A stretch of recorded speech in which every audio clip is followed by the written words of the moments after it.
Today's video is tinula tayong pasik. Hi! So guys, nagprito tayo dito ng bawang, luya, at of course, iprito natin yung ating isda para hindi siya masyadong malangsa guys. Ayan. Ito yung isda na pasik. Kailangan iprito siya guys para malangsa kasi ito pag hindi iprito ba.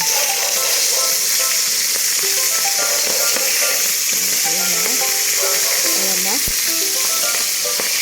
Asa kaya?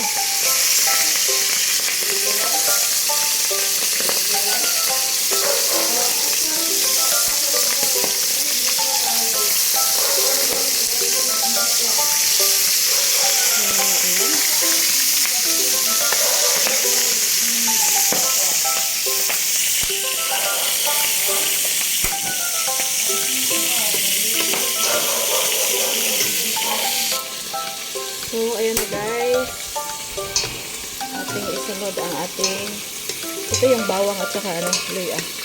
Ngayon natin yung ating sibuyas, yung brown na sibuyas. Wala pa kasi tayong tanglad.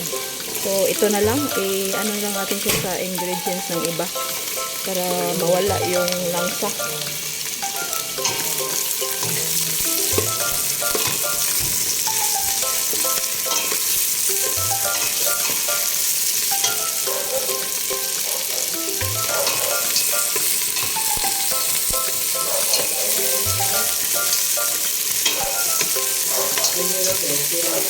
Okay na? Okay na siya? Asa ba? Itingi daw dong. Itingi daw. Naunsa dito siya? Naunsa dito siya? Nilayak. Okay, ay.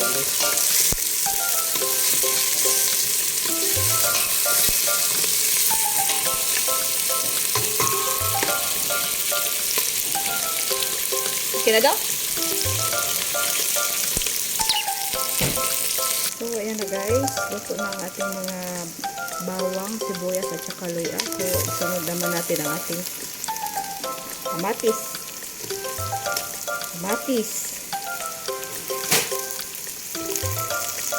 May may stock tayo ng sibuyas. Natin. Ayan, walang-wala na ang nito. Langsa ng ating nilutong isda. So,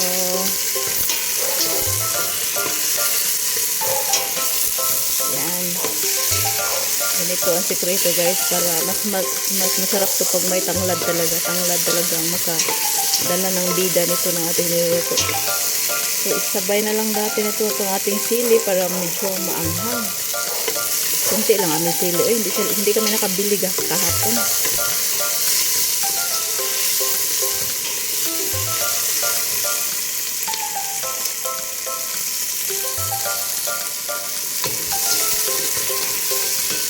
So, ayan na guys.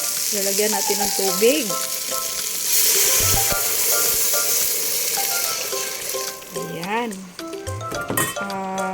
Dagdagan pa natin to kasi konti lang yung sabaw. Medyo marami-rami tong ating isda. So, ayan na yung kulay pa lang hindi pa yan inaano yung isda. So, dagdagan natin para ayan, sakto na yan. So, pakuluin natin yan para yung niya ba, yung lasa niya, yung mga juicy niya mapunta sa sabaw. Ayan guys, ating lalagyan ng magic para hindi kumpleto ang ating luto pag wala itong panglasa natin. So, ayan, isang piraso itong at kalahati kasi medyo marami itong ating pagkos. Lagyan natin din ng asin. Kunti lang muna kasi mamaya i-adjust natin yun kung saan tayo magkulang. So, ayan. Pakuluin natin to. Ayan, yung maitim-itim yung sibuyas yan na ano. So, shout out sa yung lahat. Sa mga hindi pa kumain dyan. Ayan, sabayan nyo ako magluto dyan. So, ayan na guys. Kumulo na ang ating tinulang ano. So, isunod na natin yung ating isda. Isa-isahin natin. Yan. Diba may timpla na yan para ma-absorb din sa ilalim ang timpla ng ating sabaw. So, shout out sa inyong lahat. Ayan, medyo marami itong ating isda.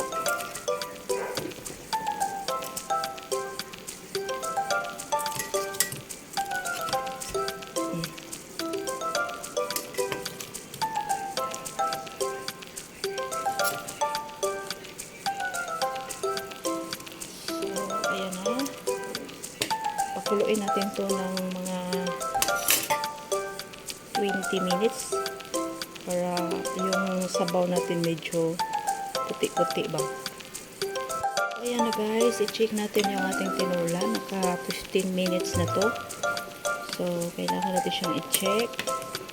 Bango na guys. Ang bango ng ating tinola. Look, daming ingredients oh. Yung sili na to hindi to kasya, I'm sure hindi to kasya, pero at least merong sili ba.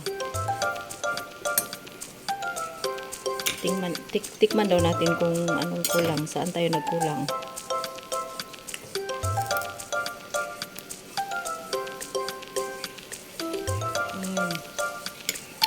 Kulang siya ng kunting asin.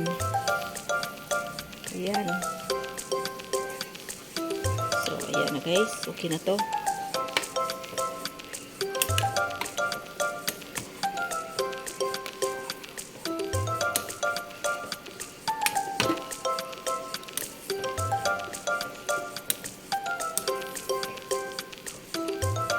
Sus, grabe, ang sarap ng ating tinulang ano.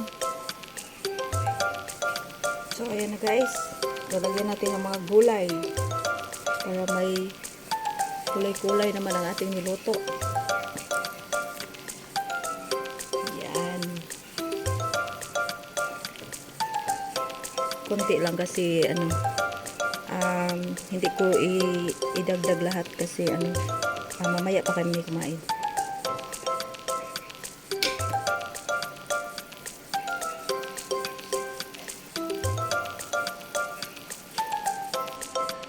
Ayan, luto na ang ating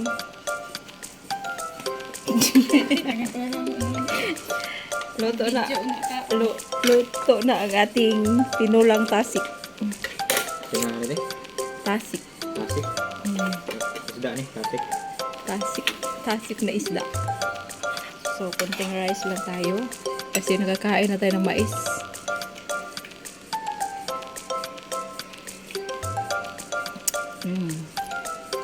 Yan, yung ating tasik. Ito yung mga buto-buto. Hindi man na yung buto-buto eh.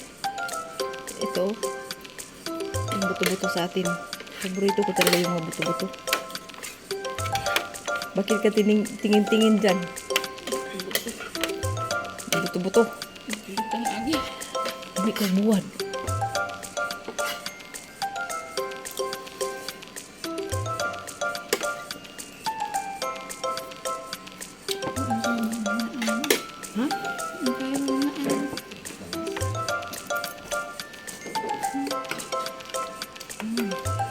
Di ba kahang? Ay, lamit itong hanghang eh. Ito gubong ang sinsi-insi pagdaog ko an.